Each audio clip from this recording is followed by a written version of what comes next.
As-tu déjà eu l'impression d'être invisible, même au milieu de ceux qui devraient t'aimer le plus?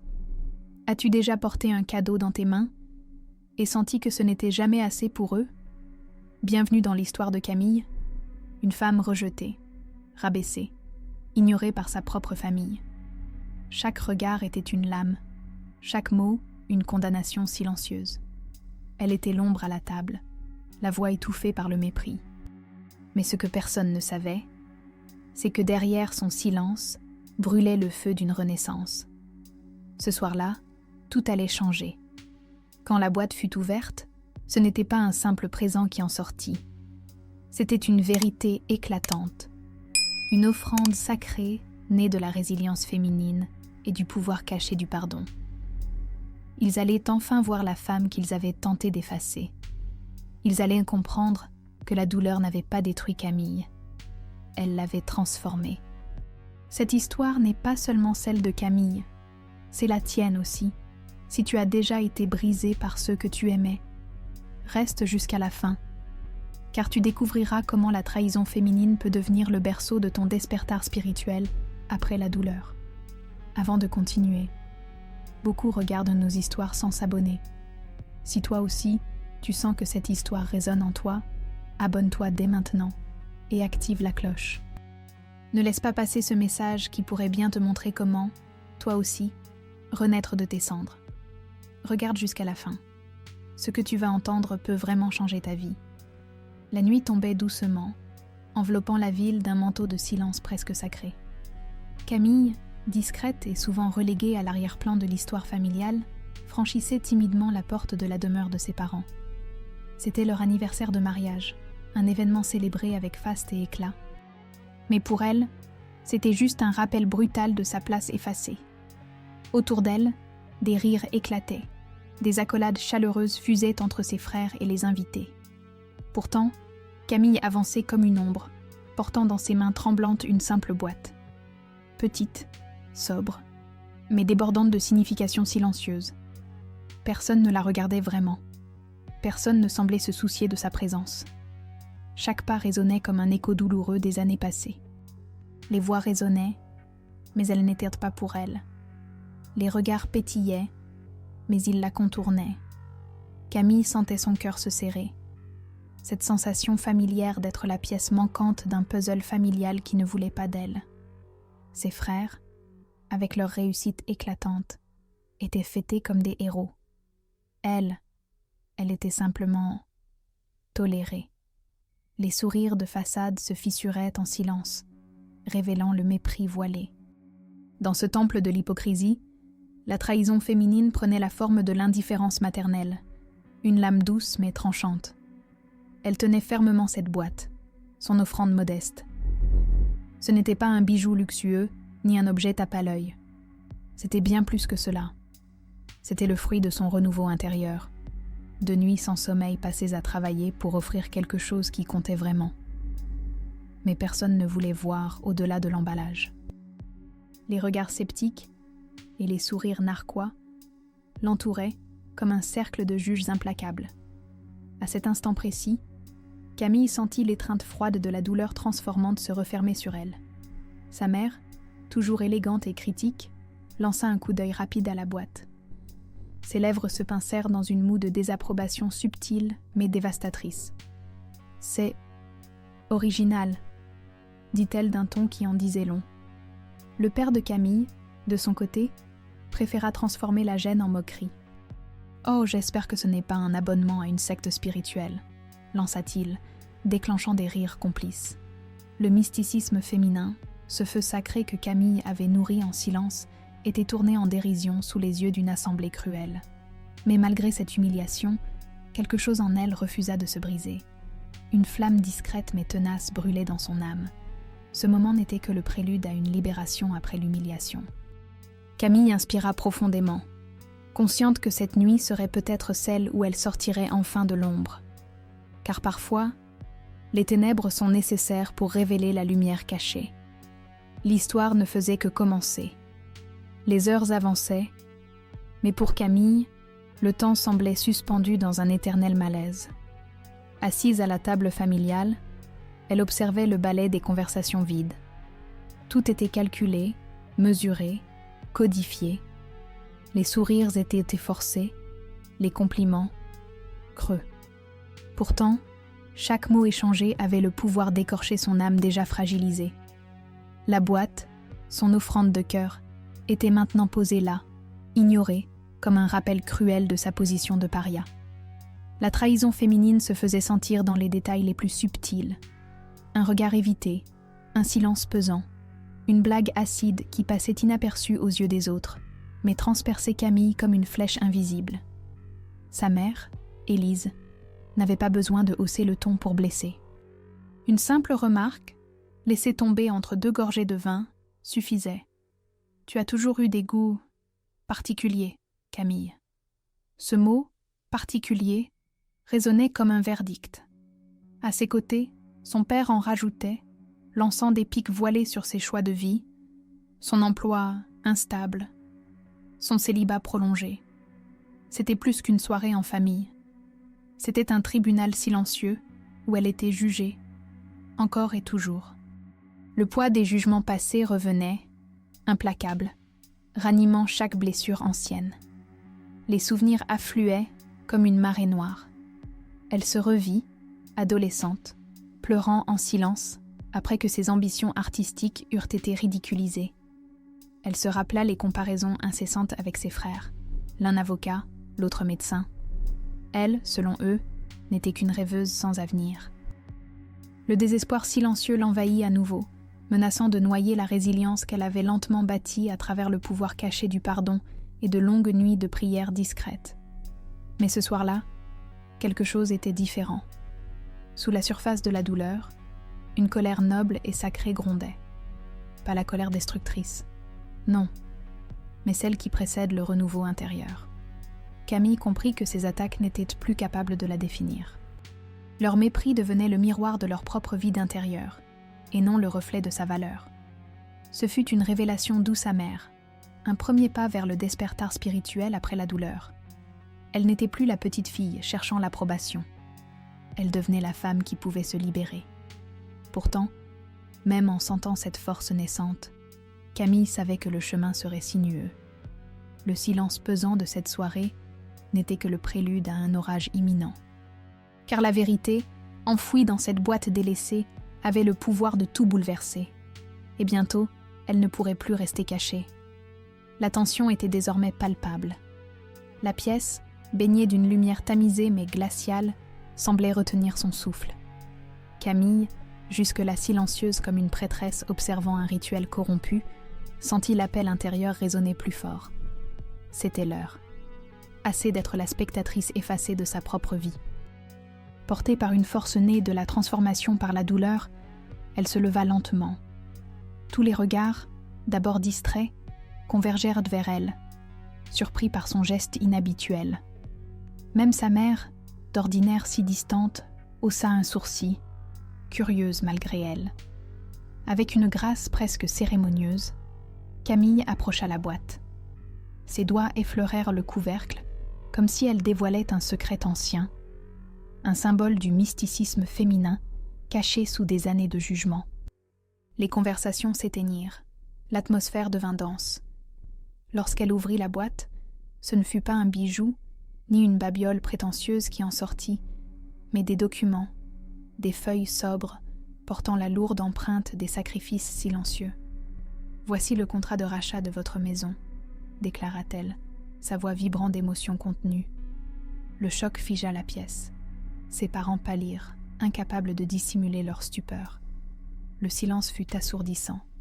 Les masques tombèrent. Camille continua, chaque mot chargé d'une vérité libératrice. « La banque allait saisir votre maison. Pendant que vous me méprisiez et que mes frères savouraient leur succès, moi, j'ai choisi de vous protéger en secret. » Sa voix ne tremblait plus. Elle était le reflet de la résilience féminine, celle qui se construit loin des projecteurs, dans les nuits solitaires remplies de doutes et de prières. À cet instant, elle ne cherchait plus l'approbation. Elle offrait la vérité, nue et puissante. L'effet fut immédiat. Son père, d'habitude si sûr de lui, balbutia, incapable de formuler une réponse cohérente. Sa mère, quant à elle, baissa les yeux, submergés par une honte sourde. Les frères, habituellement arrogants, furent réduits à de simples spectateurs d'une pièce dont ils ne comprenaient plus le scénario. La libération après l'humiliation prenait forme. Camille, par son geste empreint d'amour véritable et de pardon caché, avait renversé la dynamique familiale. Le pouvoir n'appartenait plus à ceux qui jugeaient, mais à celles qui aimaient en silence. Mais au lieu de savourer sa victoire, Camille sentit en elle le frisson d'une vérité encore plus grande. Ce geste, aussi noble soit-il, n'était pas la fin de son voyage. C'était le début d'un despertar spirituel après la douleur. Car le pardon, véritable clé de la liberté, n'avait pas encore été pleinement activé. Et dans cette pièce, entre les murs témoins de tant de blessures, l'histoire continuait à s'écrire. L'air était devenu lourd, presque irrespirable. La révélation de Camille flottait dans la pièce comme un encens mystique, éveillant des esprits endormis. Le choc avait fracturé la façade soigneusement entretenue de cette famille. Son père, toujours fier et dominateur, semblait rétréci sous le poids de la vérité. Ses yeux, autrefois vifs de jugement, étaient désormais embués par la honte. Élise, la mère, qui incarnait jadis la trahison féminine sous forme de froideur maternelle, fixait le vide, incapable d'affronter son propre reflet. La transformation par la douleur de Camille s'imposait à tous, éclatante et silencieuse. Les murmures commencèrent doucement. Ses frères, figures d'autorité autoproclamées, échangèrent des regards pleins de confusion. Certains osaient même exprimer une forme d'admiration maladroite. « Tu as vraiment fait ça, seul ?» demanda l'un d'eux, la voix tremblante. L'autre, incapable de dissimuler une pointe d'envie, détourna les yeux. Camille, désormais ancrée dans sa force spirituelle de femme brisée, resta immobile. Elle n'avait plus besoin de leur validation. Leur incrédulité était la preuve de leur éloignement de ce que signifiait véritablement aimer. Alors que l'impact de son geste se propageait comme une onde sacrée, Camille décida de faire tomber les dernières illusions. Elle se redressa avec une prestance nouvelle, presque prophétique. « Où étiez-vous quand cette maison était sur le point de disparaître ?» demanda-t-elle d'un ton ferme, mais sans colère. « Vous, avec vos titres et vos salaires. Vous, qui regardiez de haut mes luttes. » Le pouvoir caché du pardon vibrait dans ses paroles. Elle n'accusait pas pour détruire, mais pour révéler. Elle offrait une chance de se voir tels qu'ils étaient là vraiment, absents dans les heures sombres. La gêne devint insupportable. Aucun mot ne pouvait justifier leur négligence. Le regard de Camille transperçait leurs âmes, comme une lumière divine, révélant les impuretés enfouies. Ce fut un moment de vérité absolue. Une épreuve spirituelle qui brisait les chaînes invisibles de la façade familiale. Camille, jadis ignorée et méprisée, incarnait désormais la résilience féminine et la puissance de la guérison.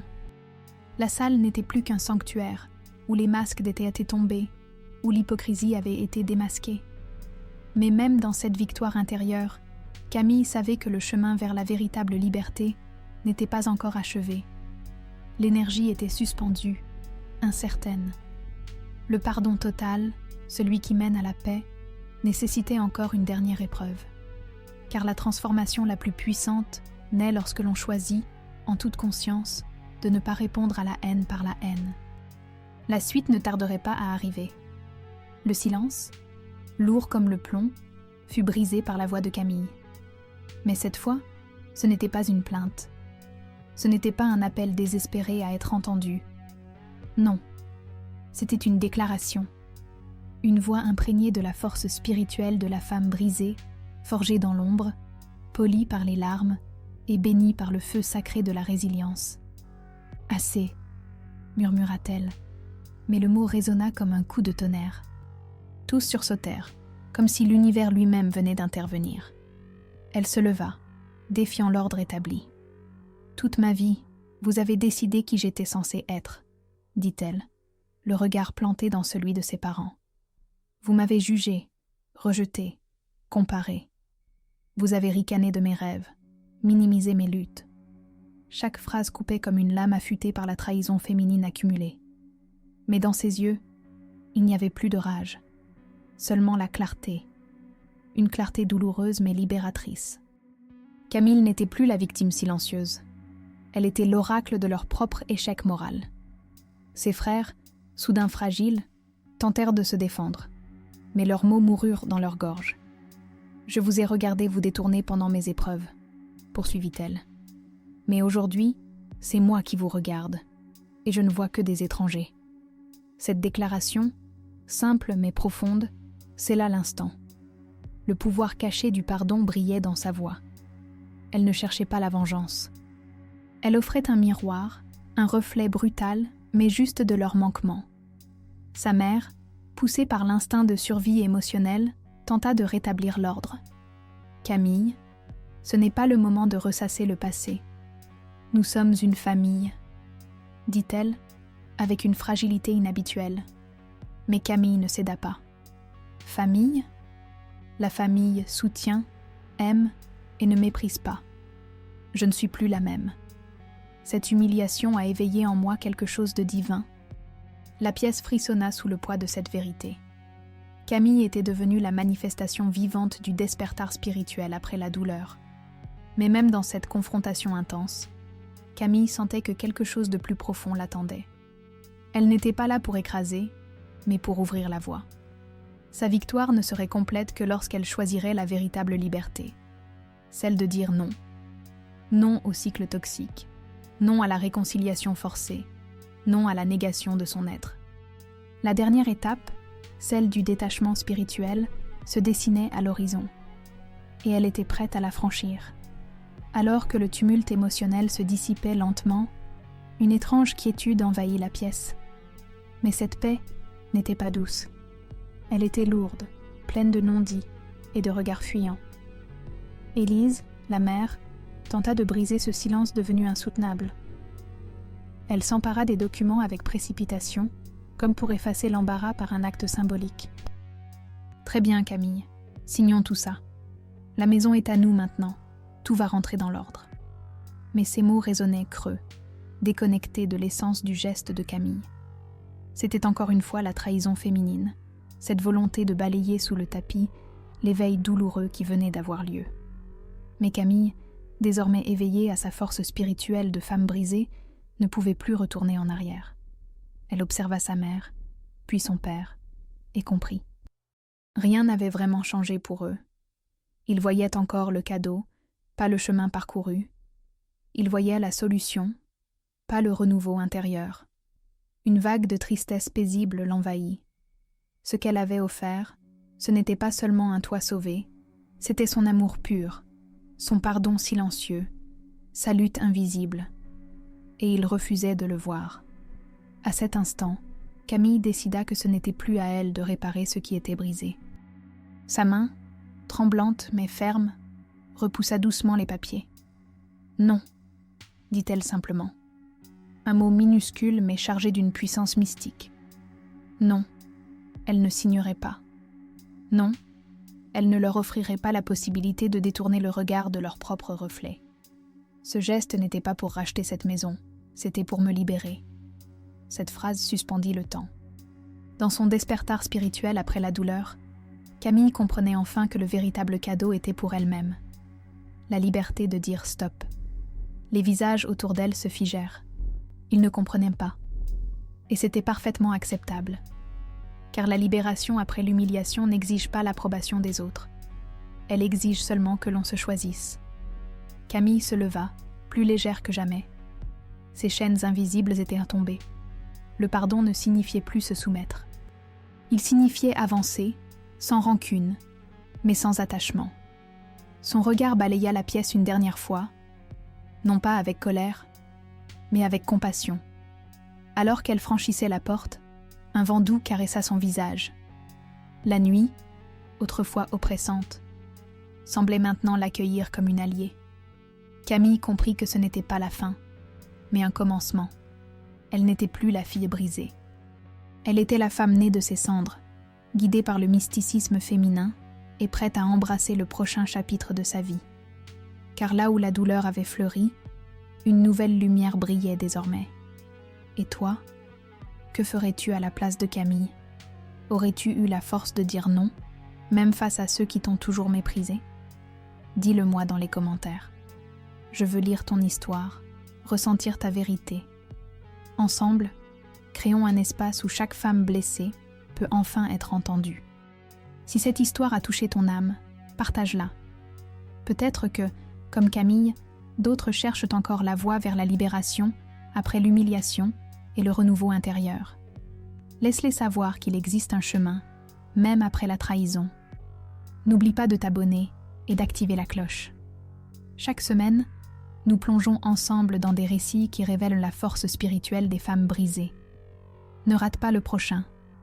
Il est déjà prêt et t'attend juste là sur ton écran. Clique maintenant et continue cette quête vers ton propre éveil.